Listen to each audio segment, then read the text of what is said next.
Hi, Francine. How are you? Nice to see you. Nice to see you. I really do appreciate. I know you're a very busy person, but thank you so much for coming here. And you look great.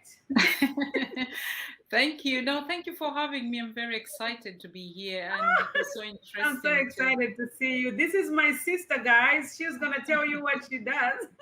So I would like Um, you to introduce yourself. my name is Francine. I work in the UK National Health Service as a consultant radiographer. So you had two speakers talking about radiography. That is my background. Initially trained as a radiographer, and I've now gone into advanced practice. And so I'm specialized in breast care. And my key role as an expert professional is to provide breast imaging advice to breast surgeons and clinicians, so contributing to improved outcomes for patients. So, yeah, very interesting. Wow. And Francine, you just got to a position of a director as well. So that's very interesting. Congratulations. How you're pushing STEM. We are so proud of you. And so I just want to also mention that how did I know you're my sister, but I would like you to share with my viewers how did this STEM career start? When did it spark that you got interested into science, technology, engineering, and mathematics?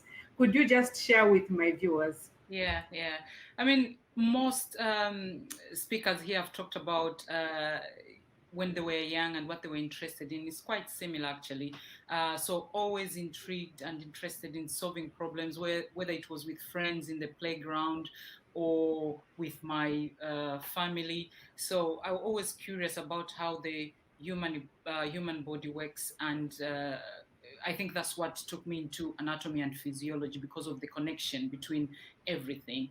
And so learning those connections and how the body works, I think, led me to do diagnostic radiography.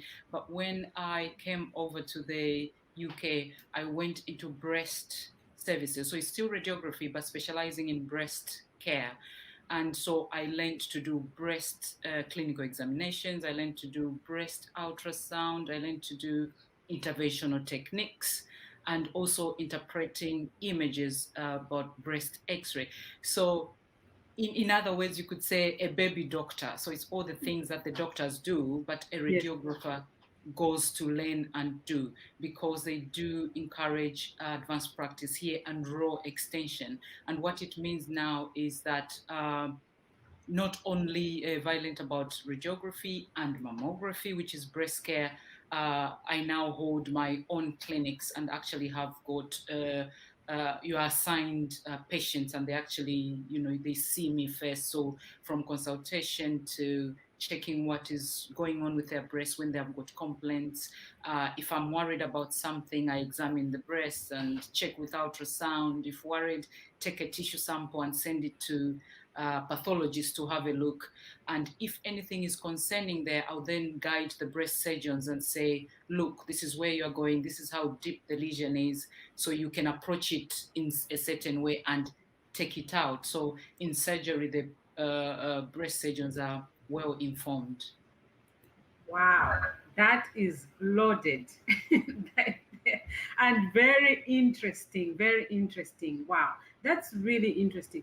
So, Francine, so how has been your journey? For example, how difficult has been your journey? Because someone looking at you out there, especially young ones, kids, what would you say your journey from, maybe high school, college, things like that? How did you navigate that STEM career? And what really drove you? Did you know you were going to get to the place where you are? So mostly kids, when they're growing up, they would love to hear that even other scientists aspiring to be where you are. So could you just maybe share with my viewers that path? So how I navigated through, it's a mixture of things, actually. So partly being interested in sciences, but actually I was interested in medicine, so to speak. Yes. But actually, what really happened was after I finished my secondary school, I bumped into one of my secondary school teachers, and I still remember him to date. And in some way, although I was interested in science, I would think that he actually sort of led me to what I do now. Yes. Because when we bumped into each other, he talked about radiography. It's something I never even knew about. I actually thought radiography is to do with radios. Mm-hmm. No, as previous speakers alluded to, and they are my brothers, by the way, the twins. It's looking into people's bodies basically. So I went into that with his support and his encouragement. I always think of him. Then obviously trained in Zambia at Evelyn Horn College, did radiography there, and then moved on to different parts of the world within Africa. Went to Botswana, worked there, and then obviously came over to England, where uh, raw extension is really encouraged. So, in terms of, did you just talk about your question? Was it about challenges or how I Yes, yes, navigated? your challenges. Yes, I mean the first thing you'd imagine is you think because you've done radiography, you don't have to think that you've ended there. You know, it's about being Yeah, uh, tell them, yes. passionate about your interest, and then that you can go further. And sometimes because of what we've done, you keep thinking, no, I can't be somebody else.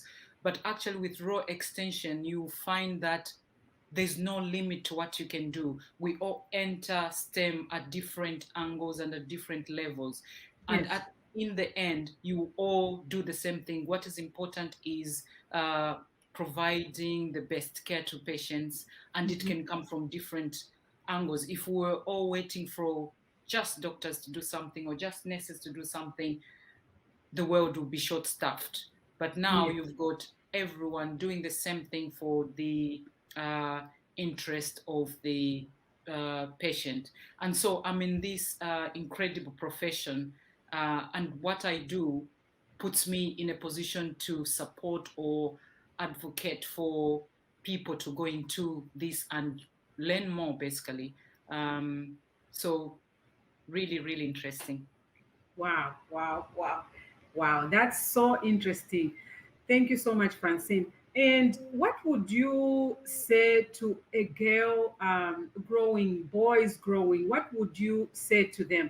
And the other thing is, guys, make sure you watch Francine engaging Malaika again, one of my STEM aspirants that I work with. Francine engaged Malaika. It was very interesting because she asked how what are human beings made of, and Francine was explaining. You should see how Malaika was really mesmerized. It's a very good video. So, what would you tell kids growing up, boys growing up, Francine? What Yeah, would you tell them? You know, if you look back where you've come from, and yeah, my viewers are coming from different backgrounds. So, what that's would you right. tell a Yeah. girl, yeah, growing Yeah. up? What I can say is your education is the cornerstone of your future. So keep going to school, keep trying and keep learning, keep engaging in what you are interested in. You are not done learning just because you've reached secondary school. You're not done learning just because you've had a diploma or degree. You need to continue, engage and learn more and be open to growth.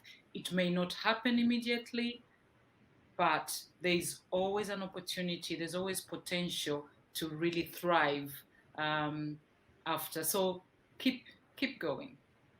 Wow. Thank you so much, Francine. Thank you for having you here. We really, really do appreciate and hope we can see you again to learn so much from you and everybody of my guests. So, our next guest is Christian Mariso. Christian, come in if you can get ready.